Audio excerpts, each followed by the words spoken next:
We are transmitting live from San Diego, California, from the studios of KPBS on the campus of San Diego State University.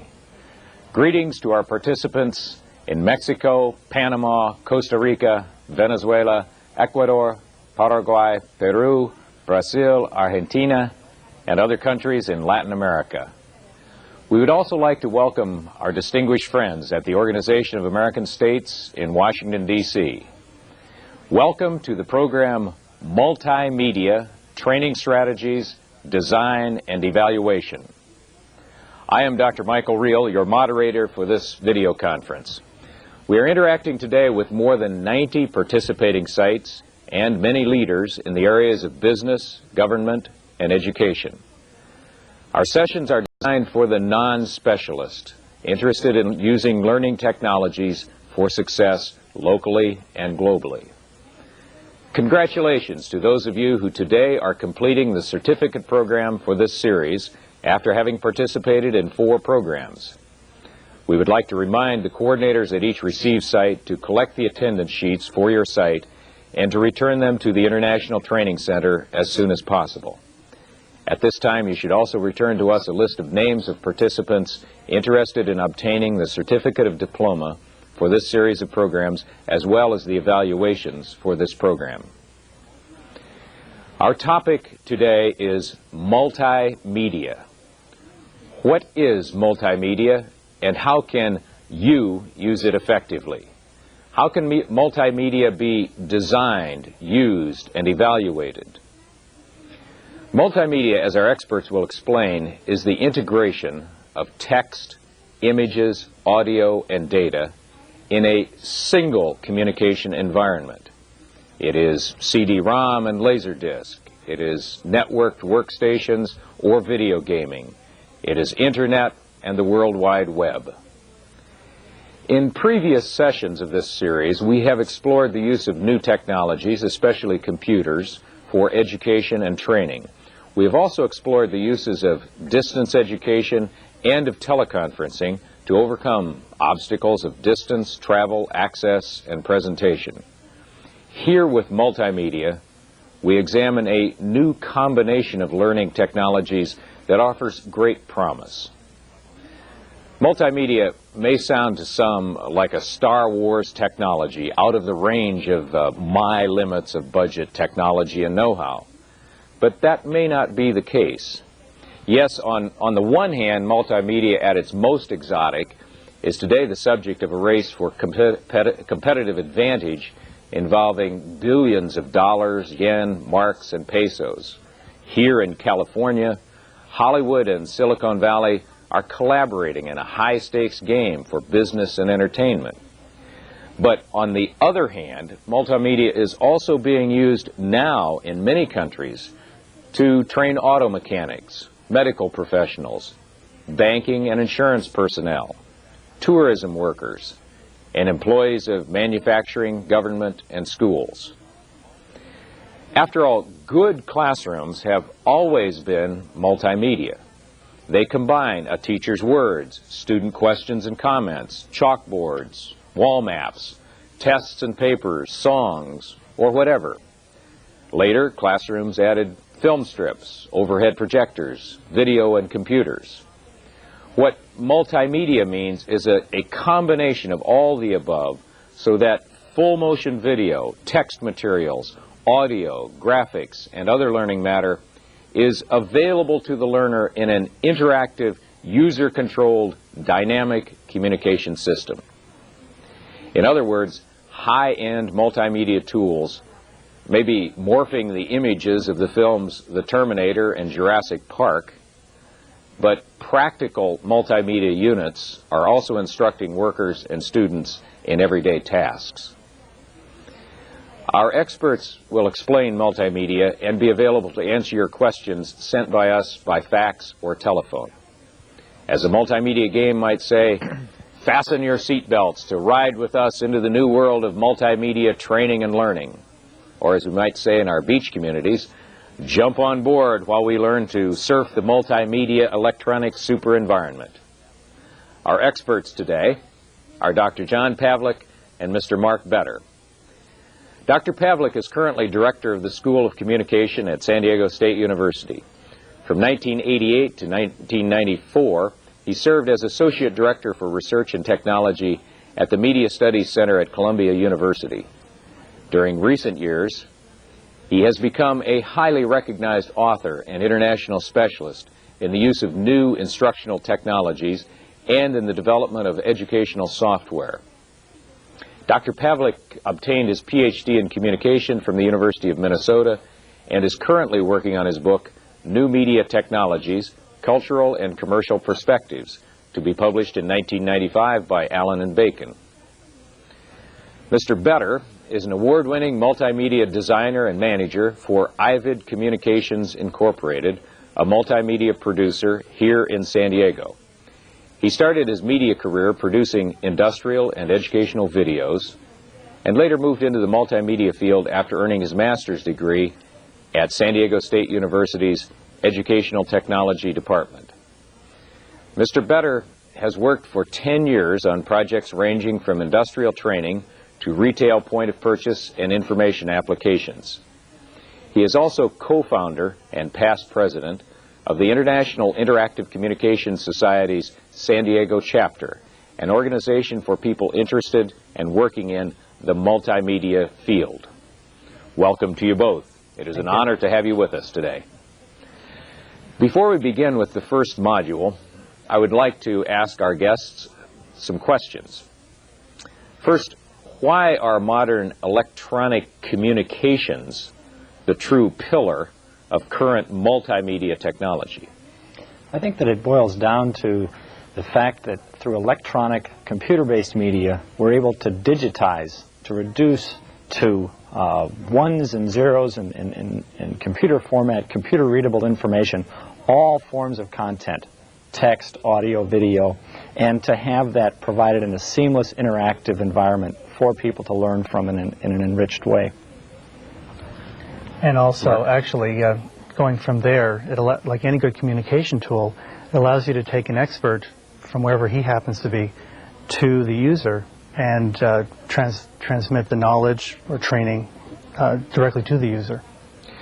My next question is multimedia today simply a phenomenon in some advanced countries, or is it truly a technology and an industry now useful for developing nations globally? I would say it's certainly available to developing nations. The development of the hardware and the software is such that anybody can get involved with it now. And like any industry, it produces a product that can either be used internally within a company or become a product that you can sell for either distribution in a country or export, and thus become part of the economy. Mm-hmm. And finally, many people associate the new developments of multimedia with the recreational and commercial television applications. Is training and instruction with this new format a viable alternative in practice? Well, in fact, much of the origins of multimedia applications were in training. There was a particularly interesting early example developed at Dartmouth Medical School called Regimental Surgeon that taught physicians in wartime to go into the field and to be better physicians without actually having to be in a wartime situation. So the origins are in training, in fact, in large part. Is that your experience also, Mark? That training is there? Oh, definitely. I mean, the people who could originally afford the technology were training companies, and it was only after the computer technology started to filter its way down into households that there became enough of a base for the entertainment industry to come in and produce products that could be sold at a lower price that people could afford. Thank you very much, Dr. Pavlik, Mr. Better. Let us begin with Module 1, where Dr. Pavlik explains the basics of multimedia today.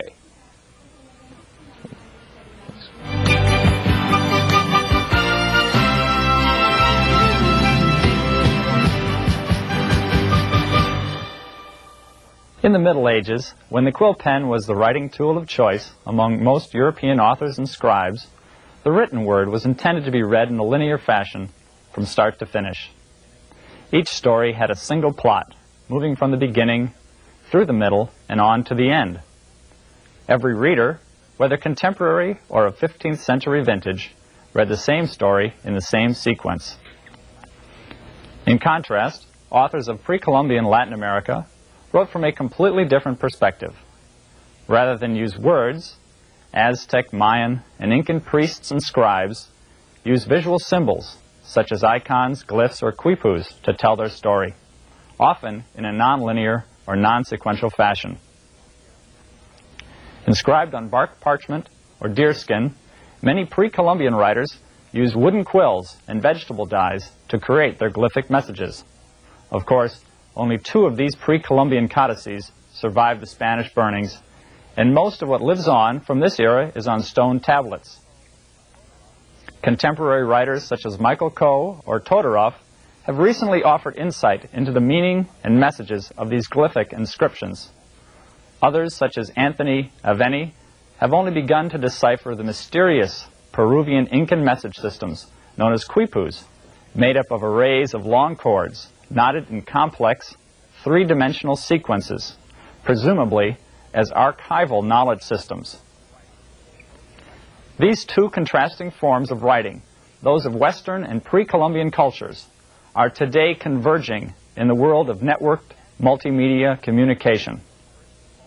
The advent of the computer, the convergence of all media, the growth of computer networks, and Ted Nelson's creation in 1961 of hypertext, or nonlinear text, are helping blend Western and non-Western forms of inscription and writing into a nonlinear form of communication we can collectively call networked multimedia.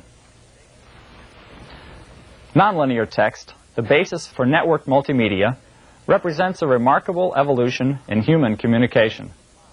The implications of nonlinear text are profound, but are just now beginning to be recognized and studied, much less understood. Instead of telling a single story with a beginning and end, narratives in hypertext let the reader or consumer develop her or his own story. They often do so by participating in a multi-user networked environment linked throughout the world. Via this network, each individual, whether storyteller or reader, is linked in a communication environment somewhat analogous to a 3-dimensional spider web. Communication ebbs and flows like deep-sea currents in a multi-directional space. Digital information becomes highly fluid as communication undergoes an almost continual evolution. Some suggest that in this digital publishing environment, there is no longer a single defining moment when a communication product exists in its final form. In a sense, digital communication lives in a continuous dialogue. Some call the latest generation of hypertext hyperfiction. To quote, "Hyperfiction is a new narrative art form, readable only on the computer, and made possible by the developing technology of hypertext and hypermedia," writes Robert Coover. The New York Times Book Review has included reviews of at least a dozen hyperfiction books, including Stuart Malthrop's Victory Garden and Julie Mallow's Its Name Was Penelope, suggesting we have seen only the beginning. Watch out. An even more unusual offering in the realm of hyperfiction art is Myst, a surrealistic video game published on CD-ROM. Players of Myst enter a dreamlike landscape where sights, sounds, and narrative guide them through a compelling adventure without any clear rules, goals, or outcome other than exploration and experience. This evolution toward interactive, networked multimedia communication takes on even more profound dimensions in new products such as the highly popular Doom. Originally released on the Internet, Doom is not only a multimedia video game played on personal computers. It is interactive, with multiple players located anywhere on a local or wide area network, simultaneously playing together in cooperation or competition within the same virtual environment. Each player can see the others on their screen, interact with them, even shoot them electronically or help them find hidden treasure, Before continuing this discussion, let me provide several important definitions. Multimedia. Multimedia is the integration of text, images, audio, and data in a single environment. Digital multimedia. A combination of full-motion video, audio, hypertext, and data, all fully manipulable on either magnetic, opticals, CD-ROM, online, or other format. Networked multimedia. Fully manipulable, integrated content, blending text, images, audio, and data in a single digital environment, accessed via computer network, allowing multiple users simultaneous access to control that content and direct interactive communication capabilities. The Internet, a global web of some 10,000 computer networks, all linked electronically via university computer gateways and commercial services such as CompuServe, Prodigy, and America Online. The Internet provides free or low-cost access for some 30 million users worldwide to global electronic mail or email, file transfers, and databases ranging from the U.S. Library of Congress card catalog to the 4,000-page U.S. federal budget.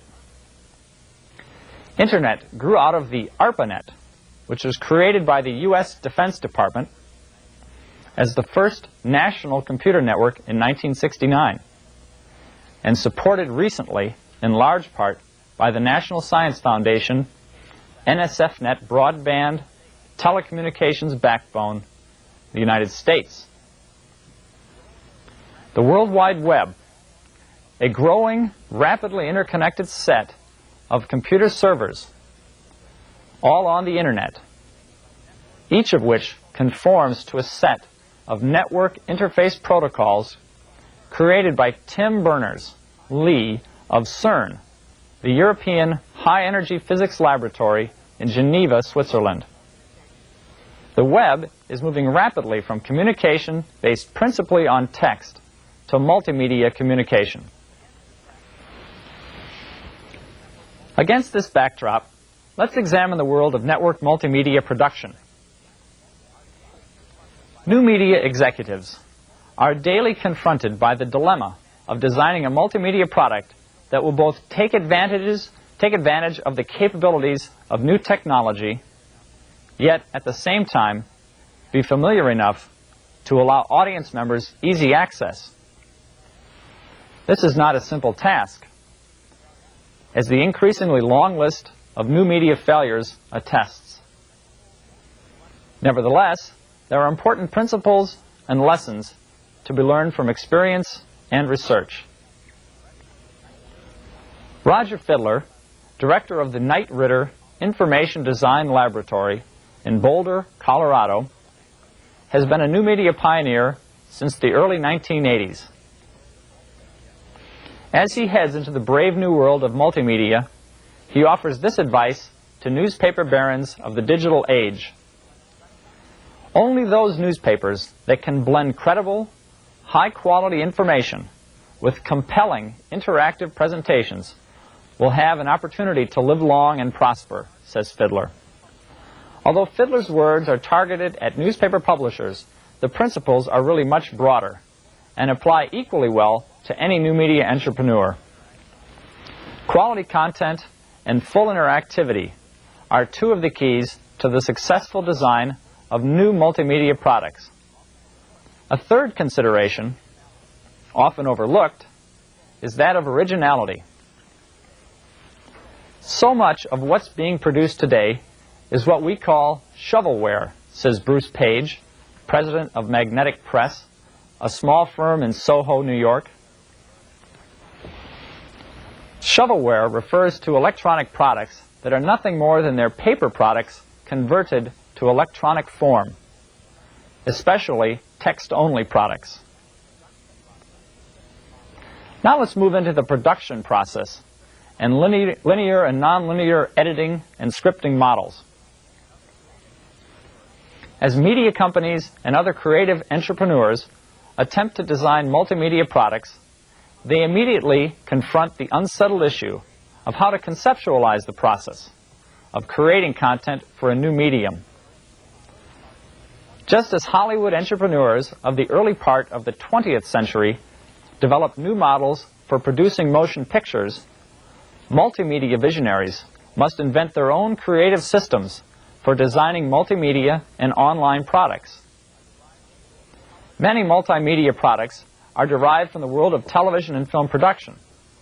Warner New Media has developed a hybrid approach, incorporating elements from motion picture and documentary production, musical recording, and weekly magazine journalism. At Warner, multimedia production teams operate under the leadership of a director, with responsibility for the overall project vision and execution, and producers responsible for product quality and cost control. Early efforts to create multimedia or hypermedia products have often been based on an encyclopedia model as well. Products such as Microsoft's Encarta, Grolier's CD-ROM encyclopedia, or IBM's Columbus Encounter illustrate this model. The encyclopedia model emphasizes a structured approach to information, providing easy user access to concepts and ideas, supported by detailed information and data provided by subject experts, and supplemented by images.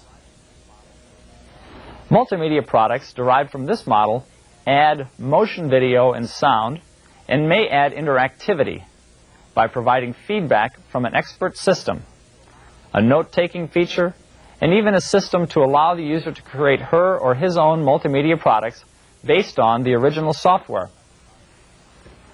An excellent example of this type of product is the series of multimedia offerings from ABC Interactive, including educational products ranging from the Holy Land to Martin Luther King Jr. These video disc offerings combine historical data with news footage from the ABC News archives, allowing the user, typically a high school student, to search information as they would an encyclopedia, according to topics, key people and events, or chronologically. Users can call up video or audio and get feedback and analysis from the Laserdisc. Ultimately, the student user can create his or her own documentary by editing video and audio to tell their own story based on the video contained on the Laserdisc. Like the video cassette a decade earlier, CD-ROM technologies are beginning to transform Hollywood. Filmmakers are looking to the optical medium as a new vehicle for reaching the increasingly fragmented viewing audience. Hollywood's high-tech guru, George Lucas, has already pioneered CD-ROM applications in moving image software. One of the most popular CD-ROM titles on the market in 1994 is LucasArts' Rebel Assault, a CD-ROM game that has sold 400,000 copies since its market introduction in 1993. Movie director Dwight Little has created a CD adventure game for Sega called Ground Zero Texas. Hollywood and Silicon Valley are about to get into bed together because of this technology, quips Mark Waldrop of Pacific Coast Soundworks in West Hollywood, and a specialist in audio tracks for multimedia products. When he helped create the Star Wars trilogy, George Lucas Jr. transformed the Hollywood movie-making process, bringing about a special effects renaissance. The Lucas companies have ushered in the digital age of special effects, and in the process have won numerous Academy Awards for their technical brilliance. The process of linking film and interactive multimedia is a slow and painful process, fraught with many technical and cultural difficulties. Ultimately, the problem with video is that it's simply not very interactive, says Randy Komisar, President and Chief Executive Officer of LucasArts. We watch movies and we play games. And therein lies the obvious crux of the difference between film and interactive entertainment today, or education. Lucas agrees, but does see market promise in the development of networked interactive entertainment and education. I think ultimately the home-delivered so-called information superhighway and black box will be the big player. But I think that's quite a few years down the road, Lucas says. I think once the technology is in place, it's really going to open up into a very big picture. Today, the development of interactive multimedia products and games has produced no generally agreed upon production process. Consider the following recent examples from high-tech games under development. Rhodes Scholar, an interactive multimedia game produced by MediaVision, features a 1,000-page script, keeping blurry-eyed executives at that company up many a night. Shockwave, a science fiction title about an alien invasion under development by Electronic Arts, with a script in excess of 500 pages. These scripts, or more appropriately called design documents, follow no standard form or length, have no single ending, and cannot be completed until all technical details and problems are worked out. With most interactive material being created for CD-ROM platforms, which can store ever greater amounts of data, text, and video, creators are writing increasing amounts of information for each product. A typical CD-ROM product might include 25 minutes of full-motion video integrated into the rest of the computer-generated graphics, extensive dialogue, and hundreds of pages of computer programming. Each part might require different writers and designers, with the complete package combined into a single, massive design document or script. A typical design document might have elements of a script, elements of a novel, computer elements, mathematical elements, and even financial elements, notes Strauss Zelnick, president and CEO of Crystal Dynamics, and former president and chief operating officer at 20th Century Fox. All of these areas are just as important. We don't just operate from scripts. The execution is terribly important. Another significant difference between creating an interactive product and writing a traditional film script is the importance of narrative structure. In films, the narrative structure is fundamental, while in multimedia, place and character are at least as important. Up to now, the environment has been more important than the narrative, observes Michael Bax, co-screenwriter of Fox's Rising Sun and founder of Rocket Science Games. There's no equivalent to that in the movie world. The development process is much more intense in the game world at the beginning. In addition, players' actions also drive story development in interactive products. Choices by the user can lead a story in a variety of directions. An author's opinion about the choices made is less important, says Bax.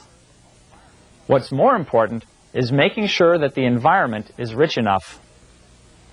Also, unlike most Hollywood movies, interactive multimedia products and adventures lack a predetermined beginning, middle, and end. Rather, they follow a tree and branch structure that allows the users, primarily children and young adults, to follow different paths each time they play or use the product. In Silicon Valley, they give a story 183 endings, says Peter Black, president of Xiphius, a Los Angeles multimedia software production company.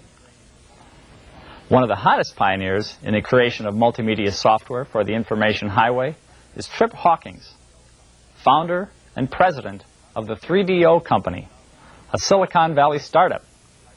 Dubbed the guru of interactivity by Billboard magazine, Hawkins is leading the drive to create interactive television. His just-released system, Interactive Multiplayer, was designed by 3DO and manufactured by Panasonic. It connects to existing television sets and allows the user to enter the realm of interactivity through the use of a joystick. With sophisticated arcade-quality graphics, 3DO hopes to capture the next generation of TV viewers. Yet, given the choice, do viewers really want to interact with their entertainment? Asks writer Trip Gabriel. Watching, say, Jurassic Park, wouldn't they prefer to have Steven Spielberg spin the tale of dinosaurs munching on their keepers in an island theme park? Some viewers might, but not Mr. Hawkins. I want to be on the island, he says. I want to show that I could have done better than those idiots did. I could have gotten out of that situation. Since Johannes Gutenberg's invention of the printing press some 500 years ago, typography and technology have often been interwoven. Counter to this trend, until recently, was the work of avant-garde typography artist Neville Brody, a 36-year-old graphics guru whose home base is London. Known for his design of magazines like The Face, Arena, and City Limits, until 1988, Brody designed every typeface by hand. Then, overcoming his confessed technophobia, he bought his first Apple Macintosh and became obsessed with its potential. Describing his experience with the Macintosh, Brody says, "People think of computers as if they were replicate brains, but the Mac is more like a saxophone. You don't learn to use it, you begin to play it. You learn a whole technology so that you can improvise." Not only is Brody convinced the Macintosh is an enabling technology, but he believes the digitization of information has transformed fundamentally the graphic arts. To him, digital design has become very fluid. It's like I'm doing a painting where the paint refuses to dry. I hand it on to someone else who pushes that paint around, and the process is continuous. Although most are moving cautiously, an increasing number of major Hollywood studios are becoming involved in multimedia production, and CD-ROM products in particular. Taking a leading position in the race for multimedia content is Paramount Home Video, who has agreed to distribute a CD-ROM Mighty Morphin Power Rangers, a popular interactive multimedia adventure based on the popular Fox television show. It already sold more than 113,000 copies just last year. Creating movie magic via digital technology has become the hallmark of one pioneer company called Pacific Data International, or PDI. PDI has used state-of-the-art imaging technology to create the special effects for some of the most commercially successful movies ever produced, such as Arnold Schwarzenegger's Terminator 2 and Heart and Souls. The process involves digitally scanning the images, originally captured on film, processing them digitally by computer, and then transferring them back to film. The digital format means each film image has been reduced to a mathematical series of ones and zeros. The changes are made at the atomic level, called the pixel in digital vernacular. A pixel refers to a picture element and is the smallest point of light represented on a computer screen. When viewed together, thousands of pixels make up a single image, much as French surrealist Georges Seurat created impressionist paintings, dot by dot. Alterations to digital images generally take one of three forms: addition, subtraction, and manipulation. For example, enhancement, or the merger of multiple images.